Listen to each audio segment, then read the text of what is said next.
नमस्ते। चर्चा में आपका स्वागत है। मैं हूं शिव मिश्रा। राहुल गांधी की मांग अचानक घट गई है, जबकि कांग्रेस का एक बहुत बड़ा वर्ग, खासतौर से वो जो सोनिया गांधी का लॉयलिस्ट है, उनका वफादार है, वो ये प्रचारित करने में लगे हुए हैं कि राहुल गांधी बहुत बड़े जननेता बन गए हैं।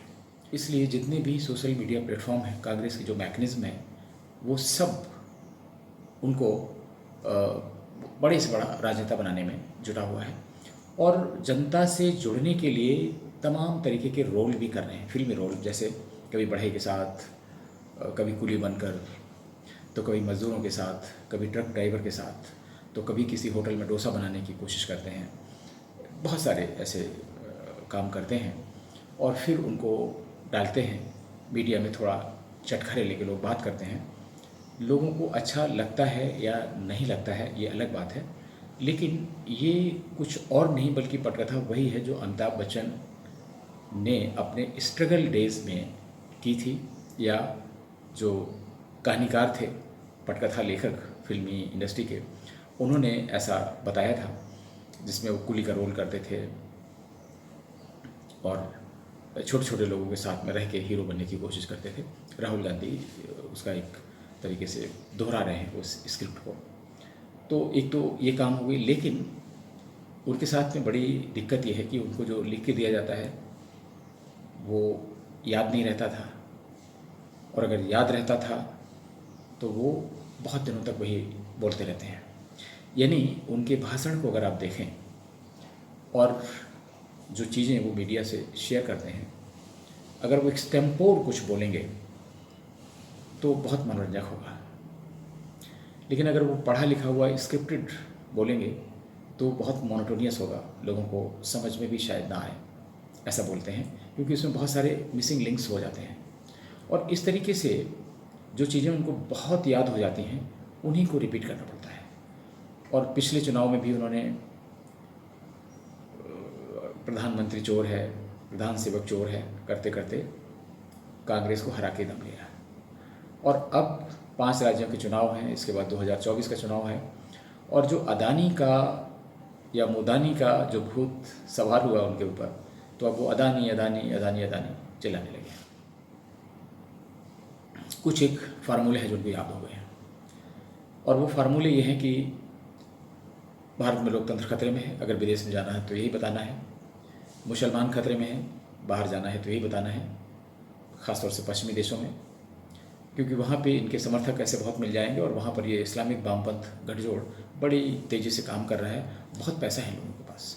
जितने इस्लामिक देश हैं बड़ी उदारता से इनको धन देते हैं, और वो धन इंटर्न चैनलाइज होता है तमाम सारे देशों में इस्लामिक गतिविधियों को बढ़ावा देने के लिए, इस्लाम को महिमामंडित करने के लिए और दूसरे धर्मों को नीचा दिखाने के लिए, या किसी राष्ट्र का राष्ट्रांतरण करने के लिए, यानी भारत में गजवाए हिंद जैसी घटना को अंजाम देने के लिए। और उसमें मोहरे तलाशे जाते हैं। राहुल गांधी जैसे बहुत सारे मोहरे होते हैं, जो भी कोई मिलता है उसको किसी न किसी तरह से प्रयोग किया जाता है।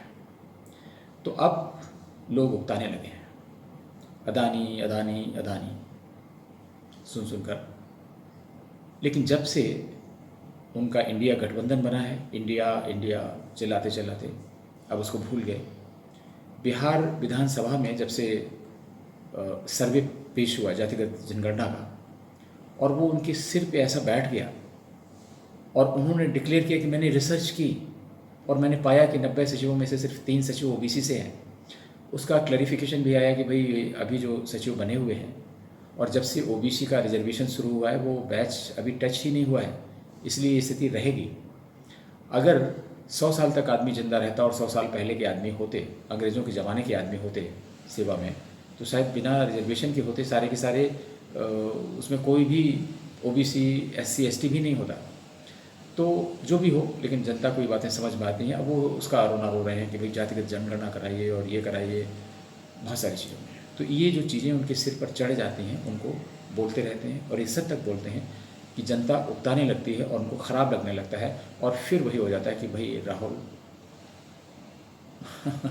लेकिन राहुल पप्पू नहीं है। राहुल ये जो बातें कर रहे हैं, ये सिर्फ ये नहीं दर्शाता है कि राहुल मंदबुद्धि हैं, राहुल मूर्ख हैं।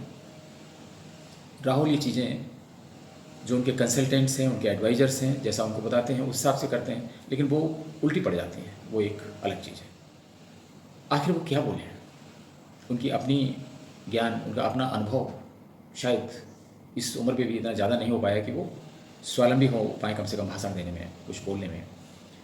लोगों में जो क्रेज़ था गांधी परिवार का, एक स्टारडम जो हुआ करती है फिल्मी सितारों में, क्रिकेट सितारे, किसी भी फील्ड के जो मशहूर लोग होते हैं, वो वाला करिश्मा भी ख़त्म हो रहा है। तो अब जो 5 राज्यों के चुनाव हो रहे हैं, उसमें उन्होंने तेलंगाना में सभाएं की। वहाँ जो नॉन हिंदी क्षेत्र हैं, जहाँ पे हिंदी लोग नहीं समझते हैं, द्विभाषीय का सहारा लिया, बहुत धीमे धीमे बोलना पड़ा, वही सारी चीज़ें बोली, अदानी, रिजर्वेशन, लोकतंत्र और मुसलमान, इन पे पूरा ध्यान उनका केंद्रित रहा। कहा जाता है कि कमलनाथ ने कांग्रेस पार्टी हाईकमान या जो केंद्रीय प्रचार समिति है या चुनाव करवाने की जो संस्था है कांग्रेस के अंदर, उसे अनुरोध किया है कि भाई राहुल गांधी को मध्य प्रदेश में ना भेजा जाए। इसलिए मध्य प्रदेश में राहुल गांधी की सभाएं नहीं हो रही हैं, बजाय इसके प्रियंका गांधी की मांग हो रही है। ना तो कोई सोनिया गांधी के लिए मांग करता है, और वो इस स्थिति में भी नहीं है, बीमार हालत में है, जा भी नहीं सकती हैं, तो प्रियंका गांधी की डिमांड बढ़ रही है। ये स्वाभाविक प्रतिक्रिया भी है और एक इसको आंतरिक संघर्ष के रूप में देखा जा सकता है। और जो वाड्रा हैं, प्रियंका वाड्रा के हस्बैंड, वो तो बहुत पहले से दे रहे हैं कि नहीं वो अच्छा काम कर सकती हैं और काम करेंगी, उनको मौका मिलना चाहिए, तो अब वो मौका मिल रहा है। वही हाल छत्तीसगढ़ में। छत्तीसगढ़ में भूपेश बघेल तो पहले से ही प्रियंका गांधी के समर्थक माने जाते हैं, और प्रियंका गांधी जब भी छत्तीसगढ़ गई हैं उनको वही सम्मान मिलता रहा है जैसे पार्टी हाईकमान वही है। और इतना सम्मान तो संभवतः सोनिया गांधी को भी नहीं मिला जितना प्रियंका गांधी को मिला। और धीरे धीरे यही हालत राजस्थान में हो गई है। इन राज्यों में राहुल गांधी की डिमांड नहीं है, इसलिए वो बीच में कभी उज्बेकिस्तान तो कभी इधर कभी उधर वो निकल जाते हैं। तो फिर क्या होगा उनकी जननेता की छवि का? जननेता की छवि ट्विटर पर सिर्फ वीडियो प्रसारित करने से, सोशल मीडिया पर वीडियो प्रसारित करने से तो नहीं बनती जननेता की छवि। और बार बार उनके वही रिपीटेड भाषण अदानी के बारे में ये लोग भी बर्दाश्त नहीं करते, जबकि उनके मुख्यमंत्री चाहे वो छत्तीसगढ़ के हों, राजस्थान के हों, सब उनको काम देते हैं। और एक सबसे बड़ी चीज़ ये है कि उनका इतिहास कुछ भी रहा हो, अंबानी का इतिहास कुछ भी रहा हो, आज इस बात से इनकार नहीं किया जा सकता कि बहुत बड़े उद्योगपति हैं और देश की अर्थव्यवस्था में, विकास में उनका बहुत बड़ा योगदान है। और देश की अर्थव्यवस्था में नहीं, हमारे पड़ोसियों की बहुत से ऐसे छोटे छोटे देश हैं जिनकी अर्थव्यवस्था में इन दोनों उद्योगपतियों का बहुत बड़ा हाथ है, और भी कई उद्योगपति हैं। जैसे भारत के प्रधानमंत्री मोदी या दूसरे नेता मुख्यमंत्री विदेश में जाते हैं तो वहाँ की जो बड़ी बड़ी कंपनी हैं उनकी सीईओ से मिलते हैं। मोदी अमेरिका गए तो उन्होंने फेसबुक के सीईओ से मिले, माइक्रोसॉफ्ट के सीईओ से मिले, ऐसे बहुत से लोगों से मिलते हैं ताकि उनको अपनी ओर आकर्षित कर सकें। ट्विटर के सीईओ से मिले, ये सारी चीज़ें चलती हैं। ये बहुत स्वाभाविक है, नैसर्गिक प्रतिक्रिया है कि भारत में निवेश लाया जाए। इस तरीके से अगर श्रीलंका के प्रधानमंत्री आएंगे, राष्ट्रपति आएंगे, बांग्लादेश के आएंगे, छोटे छोटे किसी देशों के आएंगे, तो वो अदानी से मिलते हैं, अंबानी से मिलते हैं, और भी बड़े उद्योगपति उनसे मिलते हैं। क्यों? क्योंकि वो वहाँ अपने जो विकास गाथा में इनका इस्तेमाल करना चाहते हैं, पैसे का इन्वेस्टमेंट करना चाहते हैं। उनको ऐसी संस्थाएं चाहिए जो उनके इंफ्रास्ट्रक्चर डेवलपमेंट में और दूसरे क्षेत्रों में इम्पॉर्टेंट भूमिका निभा सकें, उनके देश के विकास को आगे बढ़ा सकें। तो जब दूसरे देश के राष्ट्रपति प्रधानमंत्री आते हैं, वो अदानी से मिलते हैं, अंबानी से मिलते हैं, टाटा से मिलते हैं, तो स्वाभाविक है कि इन लोगों के काम को इग्नोर करना भारत में सिर्फ अदानी और अंबानी को चोट पहुंचाना नहीं, भारत को भी चोट पहुंचाना है। और लोग बाहर भी हंसने लगे हैं कांग्रेस पर। इसी बीच में ये खबरें भी आ रही हैं कि कांग्रेस की जो वित्तीय स्थिति है बहुत अच्छी नहीं है, और इसलिए भी अच्छी नहीं है क्योंकि विदेशों में अगर कोई पैसा इनका है, मैं नहीं कह रहा हूँ कि विदेशों में इनका पैसा है, तो वो ला नहीं पा रहे हैं, लाया नहीं जा सकता है।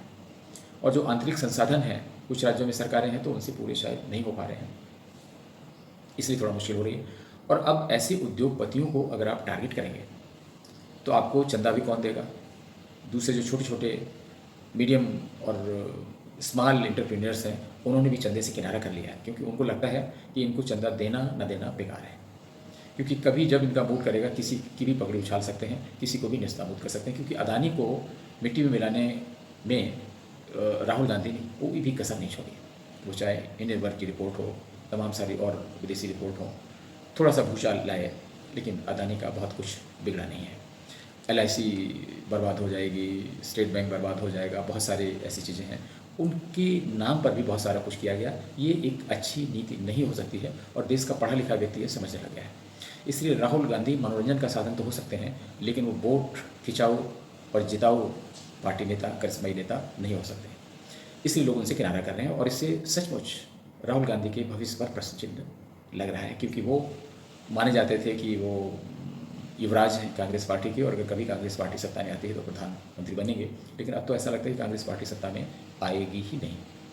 तो इसीलिए बहुत सारी ऐसी जो हरकतें इन्होंने की हैं, पश्चिमी देशों में जाकर, लंदन में जाकर भारत विरोधी बातें करना, इस्लामिस्ट भरी बातें करना, अमेरिका में जो मीटिंग की वो इस्लामिस्ट के सहारे की, उनका सहयोग लेकर किया, मस्जिदों में इनकी मीटिंग बुक की गई, बहुत सारे लोग भी उन्हीं के इशारे पर आए और वो ऐसे लोग आए जिनका अंतर्राष्ट्रीय कुख्यात संगठनों से जुड़ाव रहा है।